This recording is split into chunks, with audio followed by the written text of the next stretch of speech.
এটা হচ্ছে সরকুলার বিল। আমার সামনে হচ্ছে দুপাদির বিল।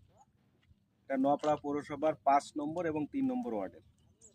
প্রিয় ভাই বন্ধুরা, যশোর জেলা ভবদাহ এই জলবদ্ধতার কারণে এই দুটো বিলে কয়েকশো মণ ধান হতো, এখন ধান হয় না। এই জলবদ্ধতার কারণে অনেক কৃষক আজ নিঃস্ব, হতদরিদ্র। তার পশু পাখি, গৃহপালিত পশু পাখিরা খেতে দিতে পারছে না, অতি কম মূল্যে বিক্রি করে দিচ্ছে। সংসদে প্রতি বছর বাজেট হয়, কিন্তু তার কোনো সমাধান হয় না।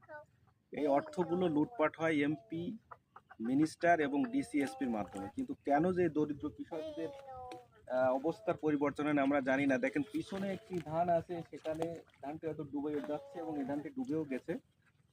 তো আমাদের জীবনের জন্য চ্যানেলের পক্ষ থেকে আপনাদের বলবো, লাইক কমেন্ট শেয়ার করবেন এবং এই ভবদাহ জলবদ্ধতা নিরসনের জন্য অবশ্যই আপনারা অনুরোধ করবেন উপরি মহলের কাছে, তাহলে এই কৃষকগুলো বেঁচে যাবে, অনেকগুলো জীবন বাঁচবে।